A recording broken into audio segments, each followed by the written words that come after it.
Chapter 36, The Younger Pitt and the Recovery of English Prosperity, 1780–1793, by Charles Oman.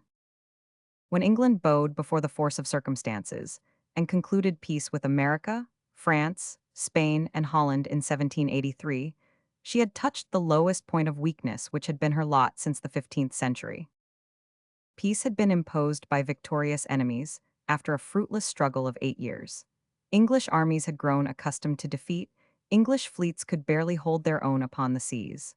Money had been spent with a lavish hand, and the national debt was doubled. As a result of all her efforts, England had not only to surrender smaller possessions all over the world, but to witness the loss of her great Western Empire, the 13 colonies which had been the pride of her statesmen, and one of the main outlets of her commerce.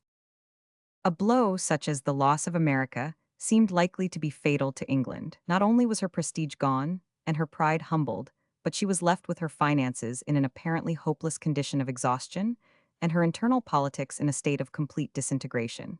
King George's great experiment in autocratic government had completely failed. He had led the nation into disaster and bankruptcy. His ministry had been struck down by the course of events, the irrefutable logic of the American War. Lord North had retired. His master had been forced to own himself beaten and to make over the conduct of the realm to a Whig ministry. But the Rockingham cabinet was evidently a mere stopgap.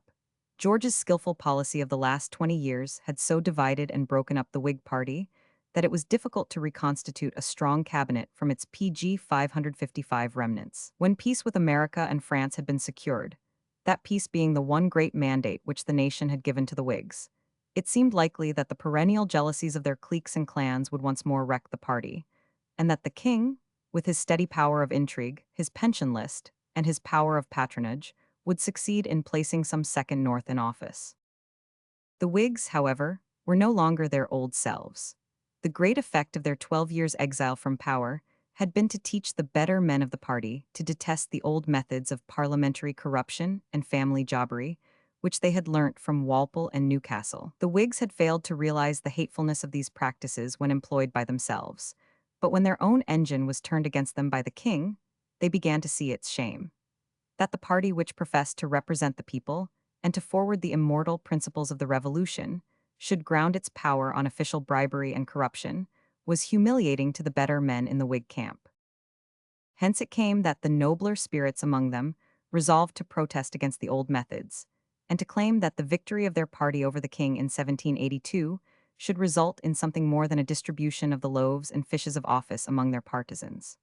Unhappily, however, much of the old leaven of corruption still hung about the Whigs, and the section which represented it was just about to perpetrate the worst piece of jobbery which their party ever committed.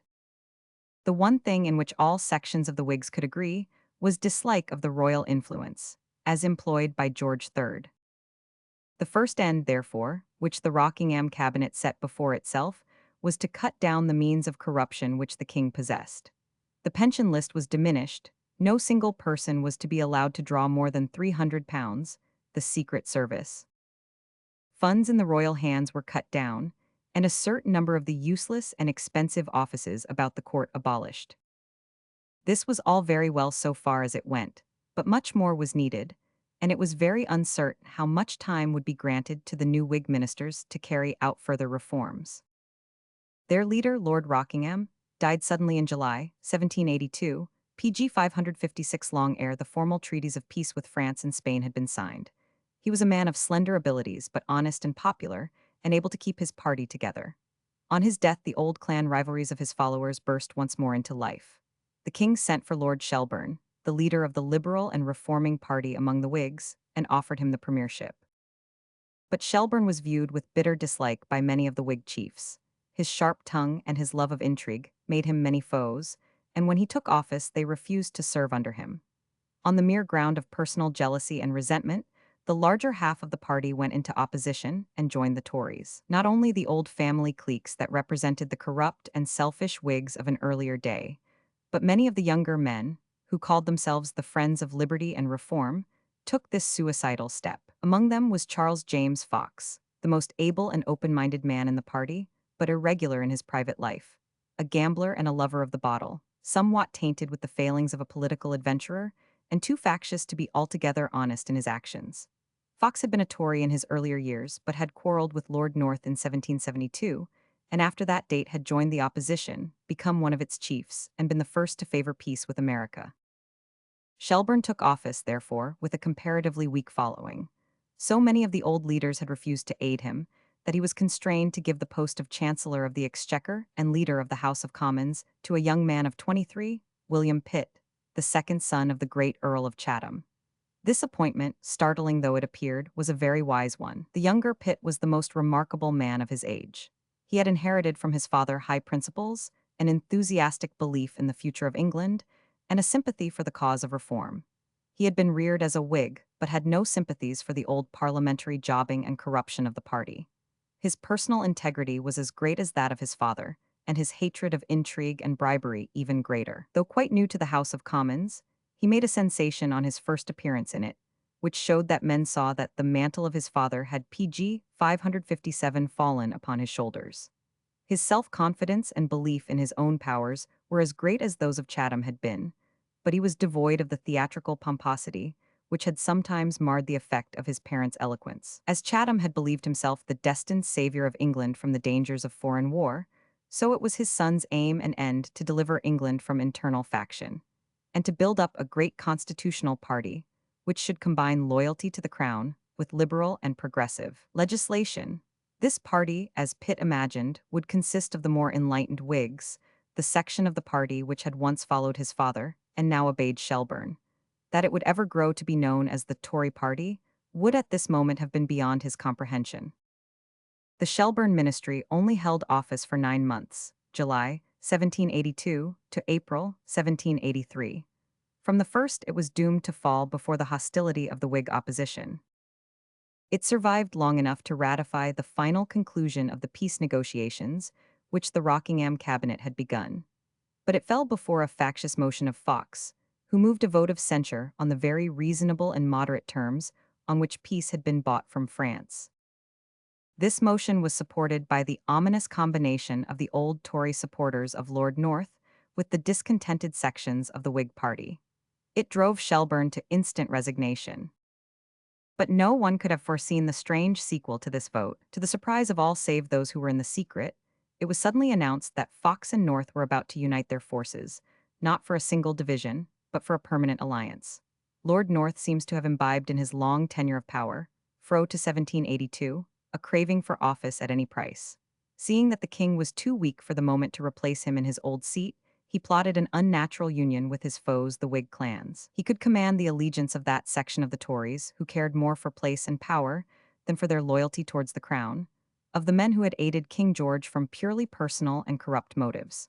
Now he offered Fox and the Duke of Portland, the Whig leaders, the invaluable aid of PG 558, this solid phalanx of votes, if they would admit him into their alliance. Having no political aims or principles of his own save a desire to possess power and patronage, he could undertake to fall in with any schemes that they might desire. To their great discredit, the Whigs closed eagerly with this immoral proposal, and took North into partnership, though they had been spending the last 10 years in vehement abuse of his methods of government and his mean subservience to the king. Hence came into existence the Coalition Ministry of April 1783, in which the followers of North and Fox sat together under the nominal control of the Duke of Portland, one of the chiefs of the old Whig families. The cynical immorality of the combination displeased every one. The king was enraged with his old hireling North for leading away half the Tories to join the hated Whig oligarchs. The nation was puzzled and disgusted to see men who had so often abused each other, combining from no better motive than mere lust for power and office. But unpopular though the new cabinet was, it was for the moment supreme in Parliament by means of its overwhelming majority of votes. The continued existence of the coalition government would probably have led to a return to the ancient corruption of Walpole and Newcastle. What the principles of the new Whig administration were, was sufficiently shown by the fate of a reform bill to abolish rotten boroughs and increase the representation of populous districts, which William Pitt brought forward in the summer of 1783. The ministry frowned on a measure which would diminish their power to buy votes, and the bill was rejected by a majority of 144. But, fortunately for England, the coalition was not to last for long. It fell partly because of its unpopularity with the nation, and partly because the king tried against it the last of his autocratic methods of interfering with politics.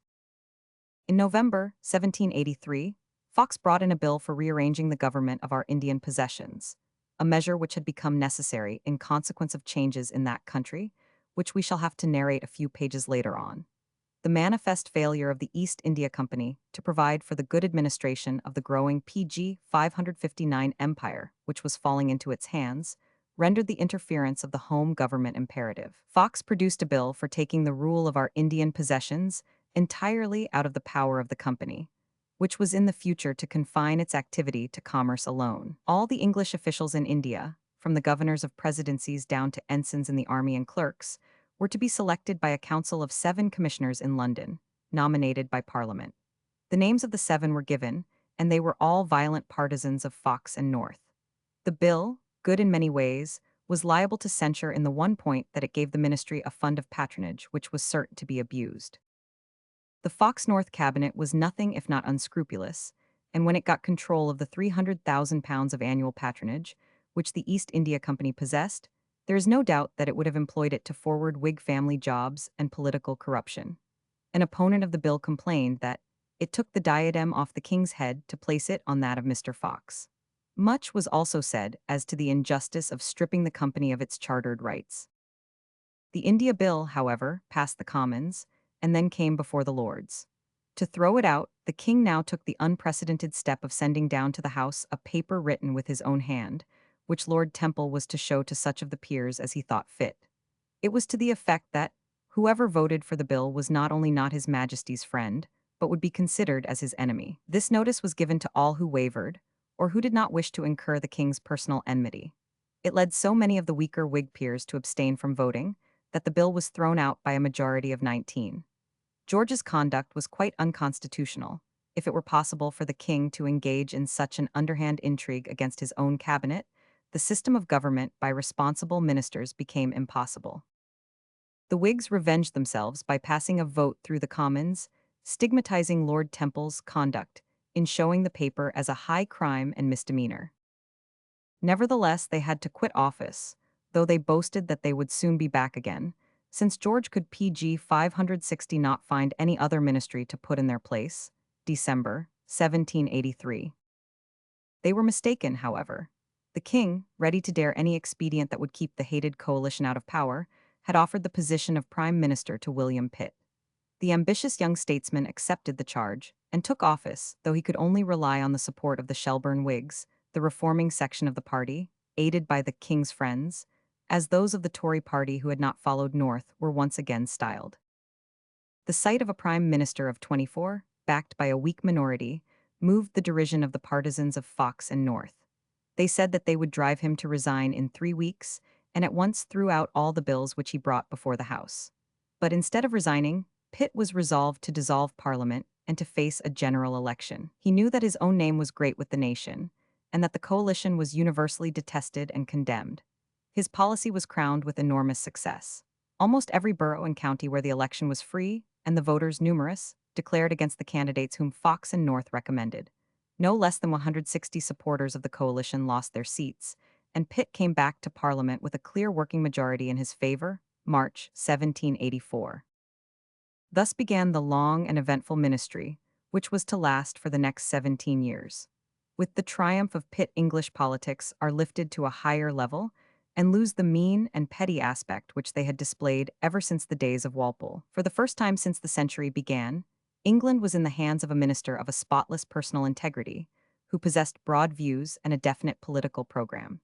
His power was enormous, for, in return for having delivered the king from his hated enemies, the Whigs, Pitt was granted the royal support even for measures which his narrow-minded sovereign hardly understood and could not love.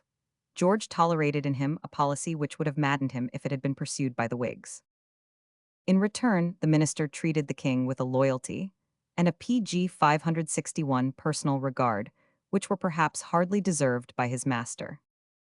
Pitt took from the elder Tories the loyalty which they had degraded into subservience, and from the Whigs the liberal and reforming principles and hatred of corruption which they had preached but not practiced. On the basis of the two combined, he strove to build up a party, new in fact if not in name, from from the scattered knots and sections of politicians who had united to oppose the iniquitous coalition of Fox and North. The wonderful success of the earlier years of his administration fixed him firmly in his seat and enabled him to carry out his policy. He found the country still in the depths of the depression caused by the American War, with a deficit of £12 million and a national debt which had just mounted up to what was then considered the crushing sum of £200 million. So low was public credit that consols only stood at 60. Yet in 5 years Pitt could show a prosperous balance sheet, a revenue rapidly increasing without any additional taxation, a scheme, if a faulty one, for extinguishing the national debt and the 3% at par. The fact was that in 1784, the state of England was not so bad as it appeared. Financially, the American War failed to ruin the country, because new sources of wealth were developed exactly at the moment when they were wanted. To replace the comparatively small commercial profit, which we had been wont to draw from our lost Western colonies, a sudden increase of wealth came flooding in from our new Eastern Empire in India. Nor was this all. Even more important were the new channels of profit opened by the development of our home manufactures.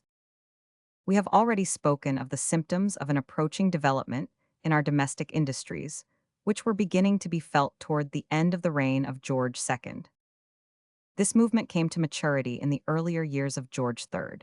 While the king was wrangling with the Whigs and sowing the seeds of the American War, a revolution was quietly transforming the character of English trade. Between 1760, and a network of canals had been constructed to connect the centers of manufacturing life. The muddy lanes, which England had hitherto called roads, began PG 562 at last to disappear, and a multitude of turnpike acts created new highways along which traffic could readily make its way. The fast-traveling coach superseded the lumbering stage wagons, which had crept from town to town. Along the new roads and canals rolled a vastly increased volume of trade. The great discovery of the last reign, that iron might be smelted with coal, made northern England, where coal and iron lie side by side, a great manufacturing district instead of a thinly peopled range of moors, and before the century was out Yorkshire and Lancashire had become the most important industrial centers in the realm. A few years after the expansion of the iron industry came the growth of textile manufactures, fostered by the new discoveries made by Watt and Arkwright. The former, a Glasgow instrument maker, began the application of steam to the setting of machinery in motion. The latter, a barber at Bolton, perfected the details of that machinery, and showed that it was possible to do quickly and accurately with iron what had hitherto been done slowly and more clumsily with human fingers. Where previously the spinner and weaver cooperated with the precarious motive power of running water, the new mills, working by steam and able to establish themselves wherever coal was to be found, made their appearance. Thus the price of production was enormously lessened, and English woven goods became able to underbid any others in the markets of the world. For as yet no other nation had learnt the use of steam and machinery, and England had a monopoly of the new inventions. Our linen, woolen, and cotton manufactures were increasing with an astounding rapidity, and wealth and population mounted up by leaps and bounds. It is true that the new factory system was to lead to many social troubles and miseries. In the haste to grow rich, the mill owners took little thought of the bodily or moral welfare of their workmen. In the new centers of population, the lower classes were crowded together in narrow and unhealthy streets, forced to work too many hours a day, and grievously stinted in their wages as competition grew fierce. But these evils were only beginning to develop, while the rush of wealth produced in the new industries was apparent at once. Moreover, the growth of manufactures had stimulated other sources of prosperity. The increased population called for a larger food supply, and therefore forced agriculture to develop. Waste and more were everywhere being plowed up, to raise corn for the new thousands who annually swelled our ranks. It is said that more new ground was taken into cultivation in the years between 1760 and then in the whole century which preceded them. Thus the landholding classes shared in the prosperity of the manufacturers. Nor was it only in the quantity of new corn-bearing land that progress was seen. The older acres also were cultivated with improved methods and brought forth double their former produce. The growth of manufactures and the development of agriculture were enough in themselves to account for the marvelous ease with which England bore the burdens imposed upon her by the American War. So greatly was the national wealth increased, that losses which had seemed ruinous at the time were forgotten in 10 years. The £120 million of debt incurred in the struggle were no longer a nightmare to chancellors of the exchequer. It became evident that the country had suffered no incurable wound in the disastrous struggle with America, France, and Spain. Pitt, then, fell upon a fortunate time when he took office in December 1783, but we must not deprive him of the full credit of restoring the prosperity of English finance. It is a great title to praise that he saw the bright side of things when other men were hopeless. And it must be remembered that his own enlightened conduct of affairs had much to do with the improved condition of the country. For he was far ahead of his contemporaries in his knowledge of finance and political economy. First of all English statesmen, he had studied the laws of wealth and the workings of international commerce. He had found an inspiration in Adam Smith's celebrated book, The Wealth of Nations, published in 1776, and from it had convinced himself that free trade was the true policy of England, and that the old and narrow commercial policy of restriction and protection was radically unsound. In all his legislation, he bore this PG 564 principle in mind, and the realm profited thereby to no small extent. The first 10 years of Pitt's rule, 1783-1792, were a time of profound peace both at home and abroad. Though his foreign policy was not weak or vacillating, the young premier avoided all collisions with our neighbors. A slight difficulty with Spain in 1789 about our colony on Vancouver's Island, in the North Pacific, is hardly worth mention. Meanwhile, Pitt's ascendancy at home was complete. The disgrace of the coalition still hung over the parliamentary opposition. There seemed to be hardly any reason for the longer existence of the old Whig party, which followed Fox, Burke, and Sheridan. The popular principles on which they had always pretended to rest had now been adopted by the opponent whom they styled a Tory. The opposition in the years 1783-1793 was factious rather than honest. The Whigs had to see measures, which they could not but approve, carried by their political enemy, or else to withstand them on the inadequate ground of pure party spite. The spectacle of a conscientious and enlightened minister, opposed by men who could find no real fault with his principles or measures, disgusted the nation, and the Whig party sunk into a disrepute which proceeded from a general belief that it was insincere. Not least among the causes of its ill odor with the country was the close connection of its leaders, Fox and Sheridan, neither of them men of a high moral reputation, with the Prince of Wales. For the young prince's dissolute habits, wanton thriftlessness, and unfilial conduct towards his father rendered him a byword among right-minded men. Yet the only hope of the Whigs returning to office lay in the help of the younger George. He had promised to dismiss Pitt and call Fox to office if ever he were able, and when in 1788 his father was stricken down with a temporary fit of insanity, it seemed that he might be able to carry out his design. But the king recovered before his son had been formally named regent, and the Whigs lost their opportunity. The early years of Pitt's domination were a period of active legislation. He took in hand many schemes, and brought most of them to a successful end. His enlightened views on free PG 565 trade were shown by a commercial treaty with France which took off many prohibitive duties, and much increased the commerce between the two countries, 1786. He also attempted to remove all trade restrictions between England and Ireland, but was foiled by the factious Irish Parliament, which refused to ratify the terms which he offered. Smuggling he succeeded in reducing to a low ebb by lessening the exorbitant duties on tea and spirits, so that the excessive profit on smuggled goods was no longer large enough to tempt men to incur the risk of capture. We find Pitt abolishing the shocking scandals of public executions at Tyburn, supporting measures for the abolition of the slave trade, repealing most of the ancient legislation against Romanists, and opening the bar and the army to them. He turned the ancient punishment of being sold into slavery on a tropical plantation, which had hitherto been the lot of convicts, into the comparatively mild form of transportation to Botany Bay, the penal settlement in Australia, established in 1788 as our first possession in that continent. Of wise and liberal dealing with the colonies, Pitt set an example, which has ever since been followed, in his Canada Bill of 1790. This measure gave a liberal grant of responsible government to that great colony, where so many of the exiled loyalists from the United States had settled down after the war. But perhaps the most important of all the measures of the years 1783-1793 were those dealing with India. Pitt had to face not only the problems which had called forth Fox's India Bill, but some further difficulties of a personal kind. A word as to the history of our Indian Empire is required to carry it on from the point where we left it, after Clive's conquest of Bengal and the final rout of the French at Wanduash, 1760. It was impossible for the English to halt in the position which they had then reached. Most especially was it unlikely that they would long bear with the unsatisfactory state of affairs in Bengal and the Carnatic, where the East India Company had taken the Nawabs under their protection and made vassals of them, but had not thought out PG 566 any scheme for making those princes govern in accordance with English interests and ideas. It was intolerable that we should be responsible for the misrule of effete Oriental despots, while keeping no real control over them. For, except in the suburbs of Madras and Calcutta, we made no pretense to territorial sovereignty. The feeble Mohammed Ali in the Carnatic did no worse than pile up mountains of debt and quibble with the governor of Madras. But Mir Qasim, the Nawab of Bengal, was made of sterner stuff.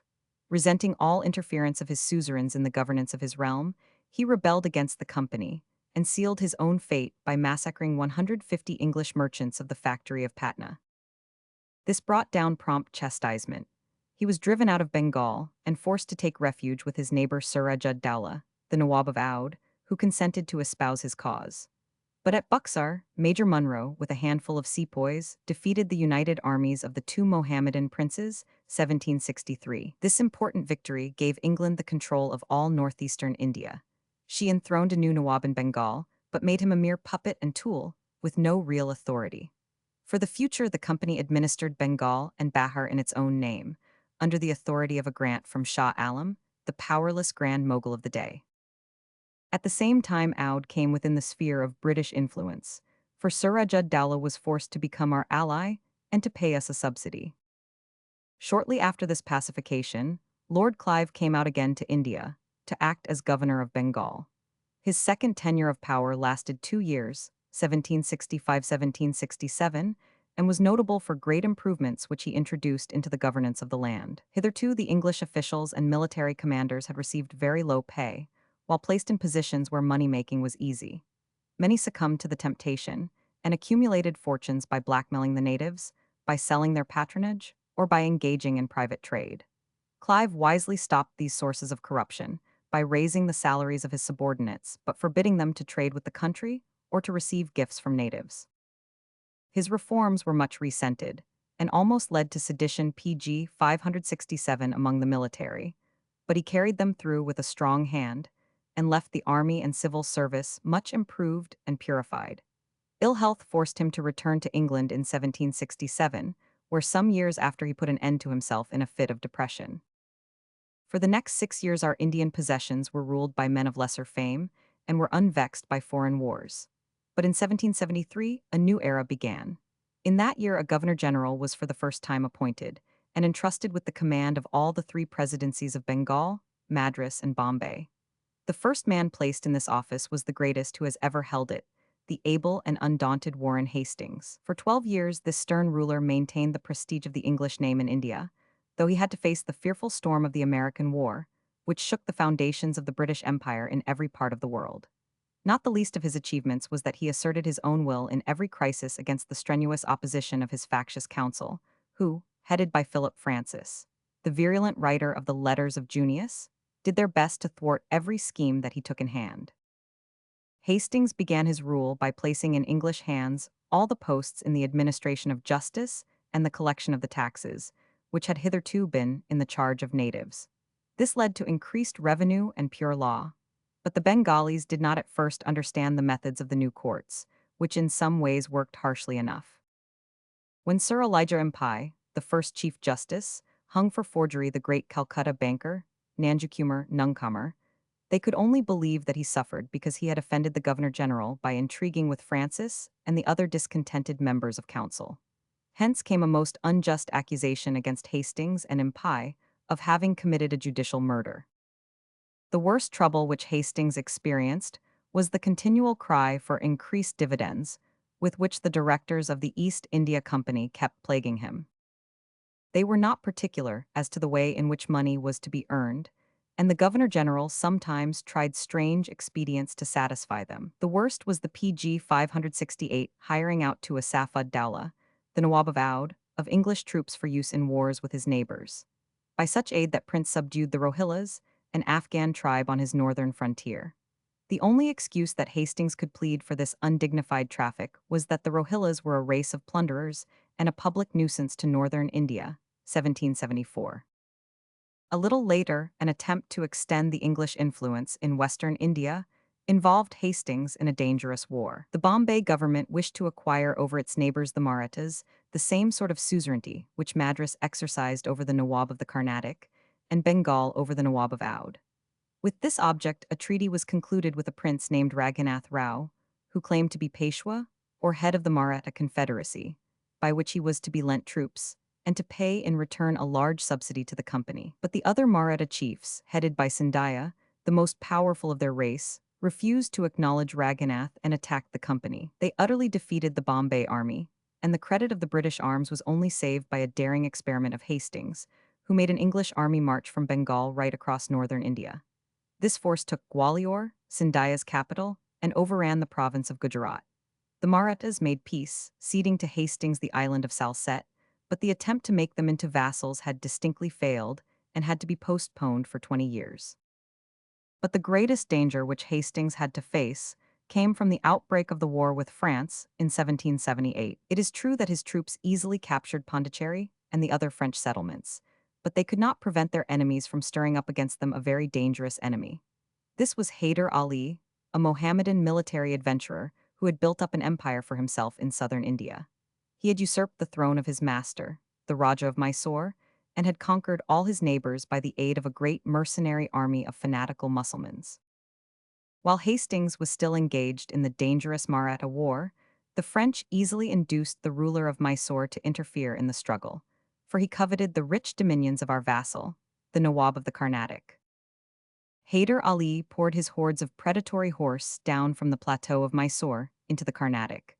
They swept over the whole country and burnt the villages at the very gates of Madras. Hastings, already involved in one war, and vexed by a French fleet under de Suffren, which was hovering about, felt himself at his wits' end for troops and money to resist the 100,000 men whom Hyder had sent against the southern presidency. To raise new resources, he harshly fined Chait Singh, Raja of Benares, a vassal prince who was slack in contributing to the war. For failing to give £50,000, the unfaithful Raja was mulcted in the sum of £500,000. When this was unpaid, Chait Singh was deposed from his throne. More funds were procured from our ally, the Nawab of Oudh, in a not very reputable way. When Hastings asked him for aid, a Safad Dowlah answered that he was penniless at the moment, because his late father had illegally left the state treasure to the Begums, his widow and mother. He asked permission from Hastings to extract the hoard from the old ladies, and did so by the cruel imprisonment and torture of their servants. Of course, the Governor-General was not responsible for the Nawab's methods, but he profited by them. More than £1,000,000 was torn from the Begums and served to pay the expenses of the Mysore War. That struggle, which had begun under such unfavorable circumstances, was finally carried to a glorious end. The veteran Sir Erkut, who had won the Carnatic at Wanduash 20 years before, now saved it by the victory of Porto Novo, July 1781. Hyder's multitudes were routed, and he was driven back into the hills. Next year he died, and the throne of Mysore fell to his son, Tipu Sultan, a cruel and fanatical prince of talents very inferior to those of his father. After 2 years of war, Tipu was constrained to make peace, and to cease from molesting the Carnatic, 1784. Hastings' work was now done. He had saved our Indian Empire by his hard fighting with the Marathas and the rulers of Mysore, at a time when England, oppressed by war in Europe and America, could give him no aid. He had organized the administration, increased the revenue, and set justice on a firm basis. If some of his acts had been harsh, yet all should have PG 570 been pardoned him when his difficulties were taken into consideration. But when Hastings came home in 1785, hoping to receive the thanks of the nation and to be rewarded with a peerage, he was woefully undeceived. His enemy Francis had returned from India before him and had laid before Fox and Burke, the leaders of the Whig opposition, all the doings of the last 10 years painted in the darkest colors. He persuaded them that Hastings was a tyrant PG 571 and a monster, and moreover that a damaging blow could be dealt to Pitt by impeaching the great governor. For if the prime minister defended him, as was likely, he might be accused of protecting guilt and malfeasance.